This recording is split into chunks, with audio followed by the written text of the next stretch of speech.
my old friend Kanak from Ravi Puri, and to see so many people also that are here tonight who I know exceptionally well. I wanted to say maybe a few words about understanding, about the power, and about relationships and interest. And I'll try to be brief, although I want to speak very much from the heart. I will start maybe by just thanking Ravi Puri for a friendship now that goes back 15 years. Because when I had the chance to arrive here on my very first assignment as a Foreign Service Officer to work at our embassy, Ravi was one of the first people I met. He very generously opened the doors of Namunagar, and this wealth of knowledge he has about the jatras and the heritage and the celebrations, not just here in Bhaktapur, but in Panauti and all around the Kathmandu Valley. For me, that really sparked a keen interest here, specifically in the power of Nepal's cultural heritage. And it really was a learning process over the years that I've continued to hone and continued to learn with the kind guidance of our friends.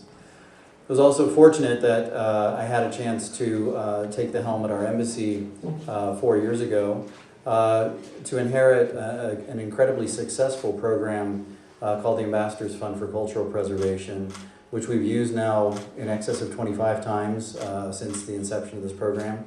And I can tell you that as a point of pride for my team, for me personally, is that of all the countries in the world who compete for these grants, my embassy, this embassy, has had more success, more grants, more money for Nepal than any other country in the world.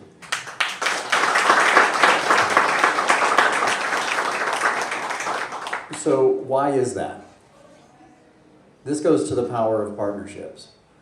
It is because from the inception, we have found ready partners, an incredibly skilled labor force, talented artisans and architects, and really committed civil society leaders, including through the Kathmandu Valley Preservation Trust and through others who really helped us realize extraordinary achievements. So we're getting more money for this program because we have fantastic partners and we can demonstrate how incredibly useful that is. So building upon that, I wanted to follow up this passion because in Ravi's first video, there was a reference in his comments that he wanted the Museum of Stolen Art to make people's blood hot. He wants to make your blood boil. And that's exactly what I felt when I saw these empty niches that used to hold these incredible treasures, not of art, but of heritage, because there's so much more that's encompassed there. And to know that they were sitting on a dusty shelf in museums all across the world, or in private collections around the world. So I'm eternally grateful for Ravi for loaning the Padmavani statue to us so that we could begin a dialogue, because this is where I think one of the key tools that we have is really essential, and it goes to the understanding, is the way that you counter understanding is you provide a counter narrative that is full of information and perspectives and sometimes images that make your blood boil. To know that there is a right and a wrong here, and that we are on the side of right to make sure that this happens. So a key part of the whole process here has always been about raising the profile of this issue, raising people's awareness so that they know what they have in the West has a home, and it's here.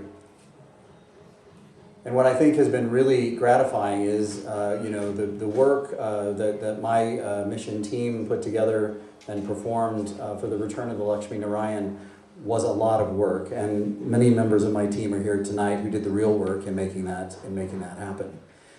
What I can tell you now is it's more often than not that I learn about a stolen return coming back from the United States by reading it in the newspaper on page 4, just as you said.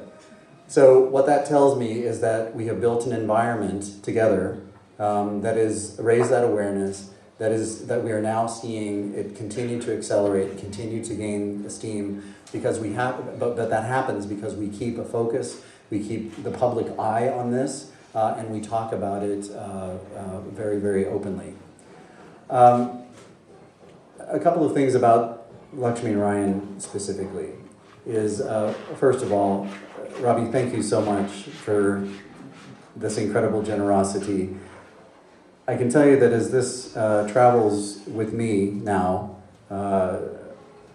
it represents so much more than the simple Lakshmi Narayan. It is a narrative, it's a story, it's an image that is extremely important to me and to my experience here.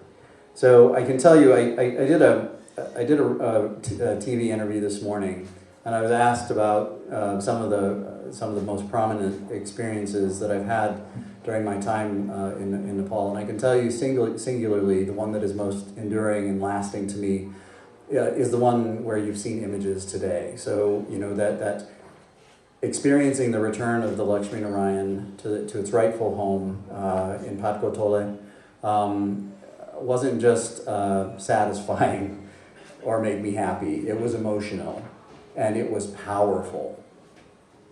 And to be in the crowd, to see this image take its roots around Patan Sturbar Square and then finally back to its home was just an enormously powerful event.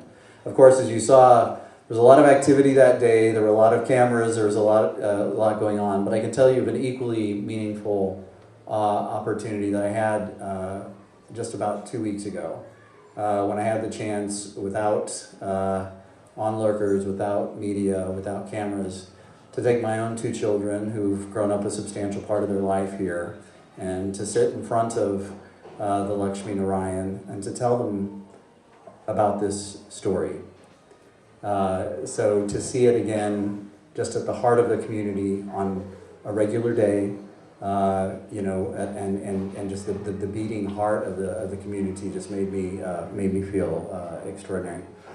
So this is an issue that I care so deeply about and have for years. When I was 19 years old in my first year in college, I had my first chance to study art history and what it meant to cultures. And like so many students in the West, I started with Greek and Roman classics.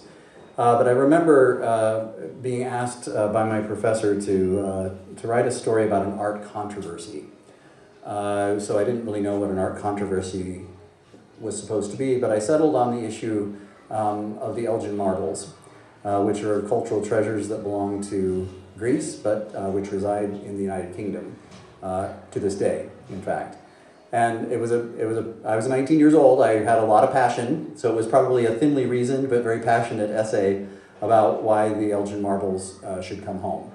So I've carried that idea that again, these pieces of cultural heritage that are vitally important belong at their source. And I'm just incredibly happy to have played a very small role. And I want to be very clear that despite the kind honors that you're bestowing, this in fact was a work of hundreds and thousands.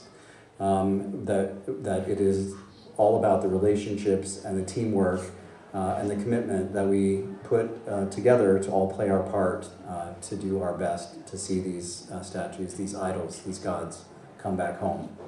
So in closing, let me just say again my extremely profound thanks to you, Robbie, my friend, for creating this evening, for this incredible honor.